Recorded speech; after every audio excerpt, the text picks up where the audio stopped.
Jadi dokter, jadi insinyur, jadi presiden. Masya Allah, sebuah cita-cita yang bagus ya. Terkadang memberikan iming-iming kepada anak untuk mengetahui tentang cita-cita tujuan hidupnya itu bagus, supaya apa? Memberikan motivasi, bahkan agar ia kelak mempunyai arah di dalam kehidupannya. Tapi seringkali kita lupa untuk mengajarkan anak kita kepada cita-cita yang lebih tinggi dari itu, yaitu bagaimana cita-cita nanti dalam kehidupan akhirat. Karena cita-cita dalam kehidupan akhirat lebih tinggi daripada cita-cita di dunia. Ibnu Hazm mengatakan, tidak ada cita-cita yang lebih tinggi daripada seseorang ingin masuk ke dalam surga. Cita, Sarah mau masuk surga kan ya? Iya. Kenapa? Karena ini sebuah keinginan yang sangat mulia sekali.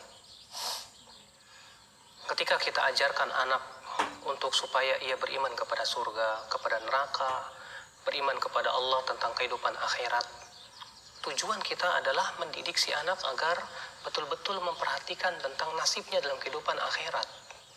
Oleh karena itulah, lihat ya, para nabi dulu, ia bertanya kepada anaknya, "Ma ta'buduna min ba'di?" Apa yang nanti kamu akan sembah setelahku, nak? Sedangkan kita seringkali bertanya kepada anak, "Ma ta'kuluna min ba'di?" Apa yang akan kamu makan nanti, nak? Para nabi tidak memikirkan masalah rezeki, karena setiap manusia sudah ditentukan rezekinya masing-masing. Tapi para nabi bertanya kepada anak-anaknya, "Ma ta'buduna min ba'di?" Apa yang bakalan kamu nanti sembah setelahku, nak? Karena itu, ya, cita-cita yang sangat tinggi sekali. Mendidik si anak agar ia bercita-cita agar mau masuk surga, bercita-cita ia bisa dicintai oleh Allah, bercita-cita bisa menghafal Al-Quran, bercita-cita bisa menghafal hadis Nabi Sallallahu Alaihi Wasallam. Subhanallah ya akhal Islam. Ini yang tentu kita tekankan kepada anak kita, bagaimana supaya ia mempunyai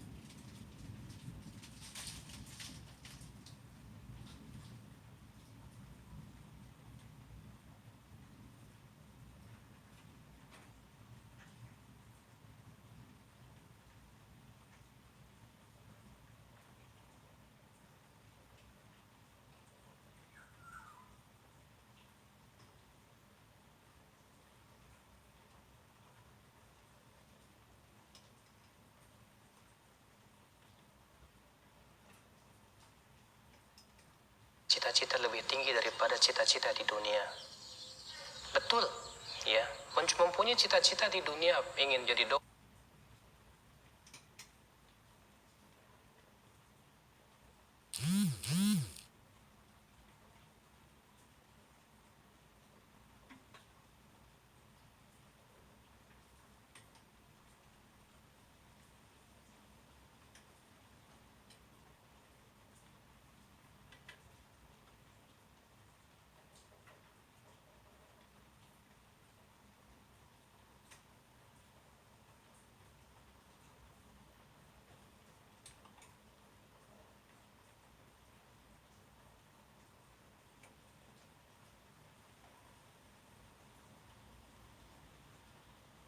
atau yang lainnya, silakan, boleh-boleh saja.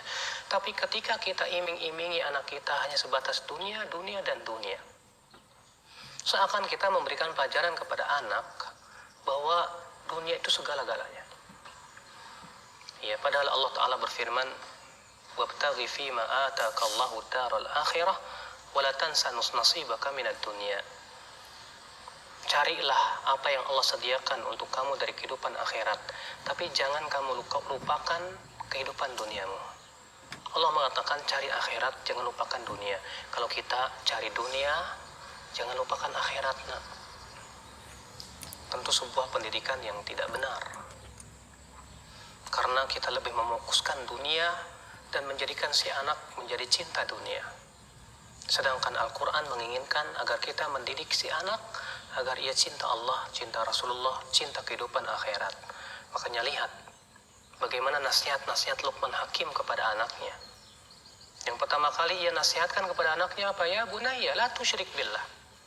Hai anakku, jangan kamu berbuat mempersekutukan Allah Subhanahu wa taala. Pendidikan yang agung. Kemudian Luqman Hakim mendidik anaknya supaya apa? Berbakti kepada orang tua. Menjauhi sifat-sifat angkuh, kesombongan dan yang lainnya. Sungguh mulia pendidikan yang ditanamkan kepada anak, lebih mengedepankan pendidikan kehidupan akhirat, sehingga menjadikan si anak itu kelak setelah besar dia menjadi orang yang takut kepada Allah, tapi ia berhasil di dunia juga.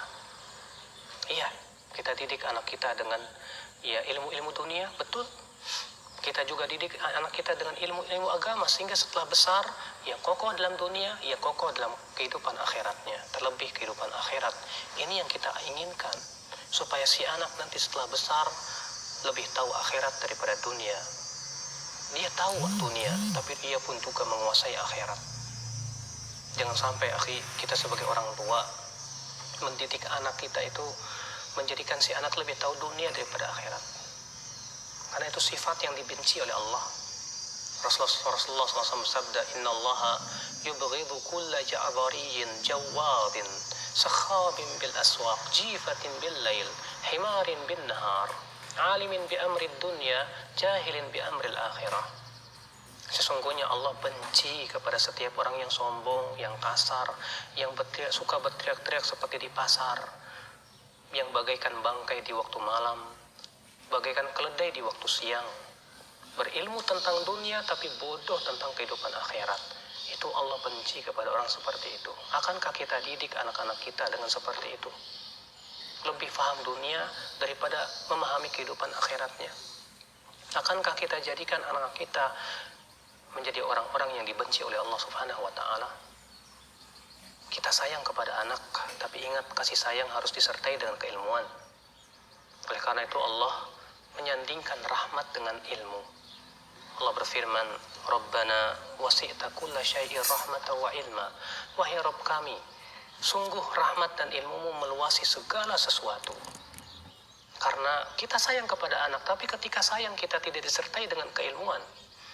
Seringkali kita memanjakan anak dengan masalah-masalah dunia, akhirnya menjadikan si anak lalai dengan kehidupan dunianya. Tapi ketika kasih sayang kita dengan ilmu, kita tahu bahwa sesuatu yang melalaikan tersebut akan berbahaya setelah ia besar. Ya, kata Ibnu Qayyim, seorang ayah yang tahu atau mempunyai kasih sayang dengan keilmuan, dia akan susahkan anaknya untuk menuntut ilmu.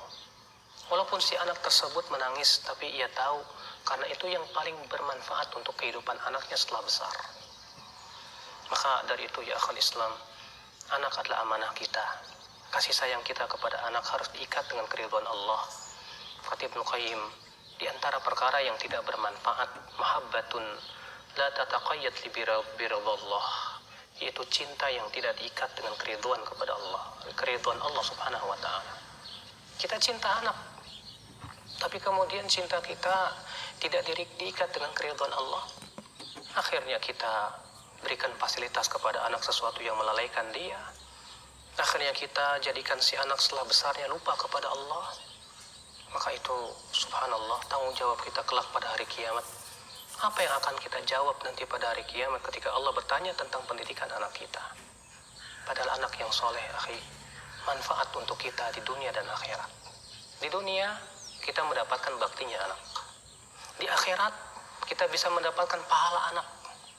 Ketika kita telah meninggal dunia, anak telah kita didik dengan amalan soleh, maka semua pahala anak soleh itu mengalir kepada ayahnya.